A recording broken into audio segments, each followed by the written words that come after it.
Halo semuanya, pada video kali ini saya akan menjelaskan tentang jawaban dari LKPD limit fungsi trigonometri di ketahinggaan. Di layar, soal nomor 1, limit dari sinus 3x dibagi 3x untuk nilai x mendekati tak hingga. Nah, untuk menyelesaikan soal ini, kita akan menggunakan teorema Apit dalam menyelesaikannya. Teorema Apit di sini, kita akan menggunakan nilai dari sinus 3x. Sinus 3x memiliki rentang nilai antara negatif 1 sampai 1. Jadi, selalu ada di rentang itu dan tidak pernah melewatinya. Tidak pernah lebih dari 1 dan tidak pernah kurang dari negatif 1. Maka, kita bisa tulis dengan simbol seperti ini.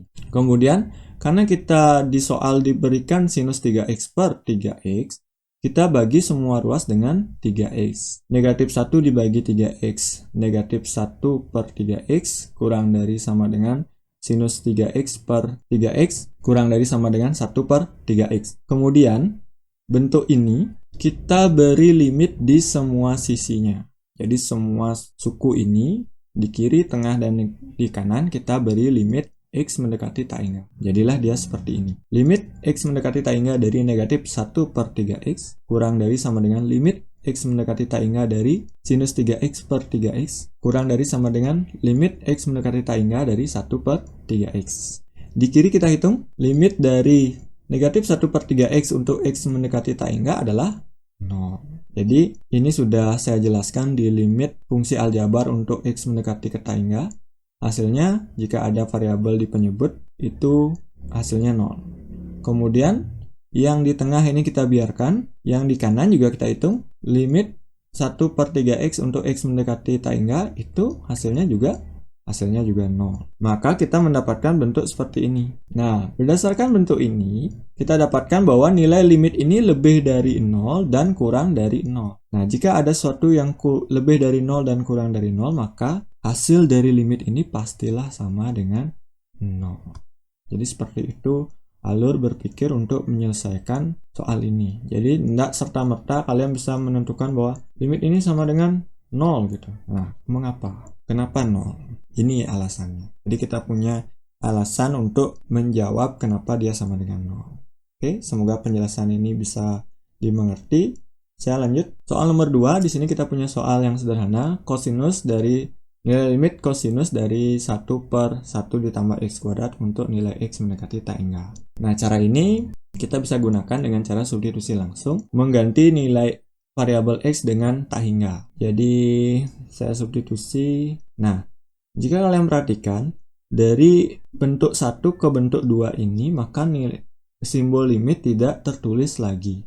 Di bentuk 1 masih ada limit karena di sini masih ada variabel x. Di bentuk 2, limit sudah tidak saya tulis karena x-nya sudah tidak ada. Sehingga nilai cos dari 1 per 1 ditambah tak hingga kuadrat sudah besar, dikuadratkan, tambah besar lagi. Nah, ditambah 1, tambah lagi besarnya. Jadi, ini sama dengan 1 per tak hingga, karena konsep bilangan yang sangat besar itu adalah tak hingga. Kemudian, cos 1 per tak hingga, 1 dibagi tak hingga hasilnya akan mendekati 0. Maka nilai cos 0 sama dengan 1. Nah, ini salah. Saya salah ketik ya. Harusnya 1. Jadi, cos 0 sama dengan 1. 1 yang benar. Jadi, wajar kan? Guru juga salah. Tapi saya perbaiki. Hasilnya 1. Satu lagi penekanan saya. 1 per tak hingga ini hasilnya mendekati 0. Karena dalam konsep limit, kita kan hanya memakai nilai yang pendekatan. Jadi, kita berhak menuliskannya dengan 0. Tapi kalau secara langsung, kalau misalkan konteksnya bukan limit, 1 per tak hingga sama dengan 0, itu salah. Yang benar adalah 1 per tak hingga mendekati 0. Tapi kalau limit, nilai limit x mendekati tak hingga dari 1 per x ini boleh kita tulis sama dengan 0 karena ada simbol limit. Kalau tidak ada limit, itu tidak boleh. Oke, silakan diperhatikan, itu hati-hati sekali. Kemudian saya lanjut ke soal nomor 3. Nah, soal nomor 3 ini kita akan mengaplikasikan cara yang sudah saya jelaskan di pertemuan sebelumnya. Jadi ada pemisalan 1 per x karena di sini ada pembagi x. Jadi yang pertama kita misalkan t sama dengan 1 per x. Karena t-nya sama dengan 1 per x, maka x-nya sama dengan 1 per t. Mungkin ada yang bertanya kok bisa seperti itu. Saya akan jelaskan. T sama dengan 1 per X. Nah, ini saya kali silang. T ini kan T per 1. Saya kali silang, maka hasilnya adalah T dikali X, 1 dikali 1. TX sama dengan 1. Kemudian kalau kita jadikan X sama dengan 1 per T. T-nya ke kanan. Nah, mungkin ada yang belum paham, saya jelaskan kenapa X sama dengan 1 per T. Kemudian yang kedua, saat X-nya mendekati tanggal, maka nilai 1 per X akan mendekati 0, seperti yang sudah saya jelaskan di slide sebelumnya. Kemudian, karena 1 per X-nya sudah kita misalkan T tadi, kita bisa menuliskan T akan mendekati 0. Jadi ini sama ya. Jadi saat X-nya mendekati tanggal, maka T-nya akan mendekati 0. Sehingga kita bisa substitusikan pemisalan ini ke fungsi awal, maka nilai limitnya berubah menjadi 3 kali sinus 6T. Jadi 6 per X, 6 dikali 1 per X sama dengan 6T. Kemudian 2X, 2 dikali 1 per X sama dengan 2T. Seperti itu, 3 kali sinus 6T per tangen 2T. Untuk T mendekati 0, karena X mendekati tanggal, kita bisa ganti dengan T mendekati 0. 3 ini karena perkalian bisa saya bawa ke depan, konstanta, perkalian konstanta saya bisa bawa ke depan sesuai dengan sifat limit. Maka yang tersisa adalah limit sinus 6T per tangen 2T untuk nilai T mendekati 0. Ini adalah limit fungsi trigonometri yang bisa kita hitung dengan cara mengambil koefisien T-nya saja. 3 dikali 6 per 2 sama dengan 3 dikali 3 sama dengan 9. Jadi seperti itu caranya. Cukup pendek, tapi banyak pemikiran yang harus kalian gunakan di sini. Jadi ada konsep pemisalan, ada konsep limit fungsi trigonometri yang biasa, walaupun ini limit trigonometri tanggal. Oke, semoga bisa dipahami penjelasan soal nomor 3. Kita lanjut ke soal nomor 4. Ini adalah soal cerita. Jumlah sel antibodi pada tubuh orang yang sudah divaksin COVID tahap 1 dinyatakan dalam fungsi Bx sama dengan X kali sinus 4 per X ditambah tangen 3 per X, di mana X menyatakan hari. Jadi dalam satu hari, jumlah sel antibodinya kita ganti dengan X-nya 1. Saat hari kedua, kita ganti dengan 2. Saat hari ketiga, kita ganti dengan 3. Begitu seterusnya. Jika mula-mula jumlah sel antibodi pada tubuh orang tersebut adalah 10 sel, maka tentukanlah jumlah sel antibodi pada tubuh orang tersebut ketika dia tidak divaksin tahap 2. Jadi kalau tidak divaksin tahap 2, berarti kan terus berkembang nih sel antibodinya sampai dia meninggal. Nah, kapan dia meninggal? Tentu kan berbeda-beda.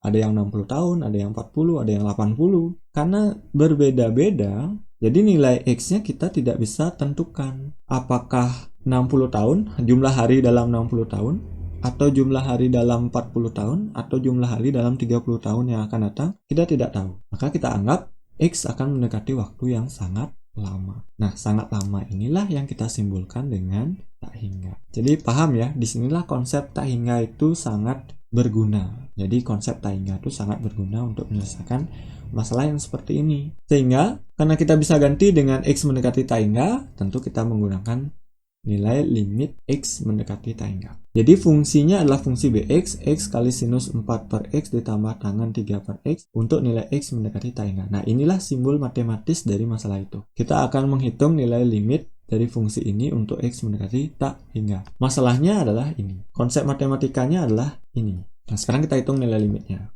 Jadi gunakan pemisalan yang tadi. T sama dengan 1 per X, maka X-nya sama dengan 1 per T. Saat X-nya mendekati tak hingga, maka nilai T akan mendekati 0. Substitusikan pemisalan ini ke fungsi awal, maka kita dapat limit X-nya kita ganti dengan 1 per T. Kemudian sinus 4 per X jadi sinus 4T. Tangen 3 per X menjadi tangen 3T. Untuk nilai T mendekati 0. Kita hitung, kita kalikan seperti ke dalam semuanya. Ini nggak bisa kita bawa ke depan ya. Ini nggak boleh, karena dia bukan konstanta, tapi ada variabel T-nya. Yang boleh adalah ke dalam, mengalihkan ke dalam. Kalikan sinus 4T per T ditambah tangen 3T per T. Untuk nilai T mendekati 0. Karena penjumlahan, maka masing-masing kita bisa kasih limit. Limit dari sinus 4T per T ditambah limit dari tangen 3T per T sesuai dengan sifat limit. Yang di depan ini sama dengan 4, yang di belakang ini sama dengan 3. Jadi 4 ditambah 3 sama dengan 7. Maka soal ini belum selesai kita jawab, walaupun kita sudah mendapatkan angka. Di soal diminta awalnya jumlah selnya adalah 10. Maka setelah disuntik lagi vaksin tahap 1, harusnya ditambah. Jadi 10 tambah 7 hasilnya 17 sel antibody. Nah, misalkan untuk melawan COVID-19 diperlukan 20 sel, maka vaksin tahap 1 baru memberikan 17 sel, berarti kurang lagi 3 sel. Disitulah nanti harusnya di tahap 2 ditambahkan. Kurang lebih seperti itu ilustrasinya ya. Saya tidak tahu pasti apakah sel antibodinya benar-benar seperti itu, karena ini hanya contoh saja. Jadi ini tidak valid. Ini masih banyak komponen yang diabaikan. Ini hanya contoh penggunaan limit. Kalau mau penelitian yang sebenarnya tentu ada banyak faktor yang harus dihitung dan ada banyak limit yang harus dihitung. Tidak hanya satu komponen saja. Tapi sebagai contoh saya hanya mengambil satu komponen saja. Semoga kalian bisa mendapatkan inspirasi bahwa limit itu juga bisa digunakan dalam bidang kesehatan. Jadi tidak selalu limit itu harus berkutat dengan fisika, dengan suatu hal yang berbau IPA. Tapi di bidang kesehatan yang ada unsur biologinya juga bisa. Oke? Sekian penjelasan dari saya untuk LKPD limit fungsi trigonometri di ketahinggaan. Jika kalian memerlukan slide ini, silakan kalian download melalui link ini. Semoga apa yang saya jelaskan dalam video ini bisa bermanfaat dan menambah wawasan kalian dalam penyelesaian soal. Terima kasih sudah menyaksikan video ini.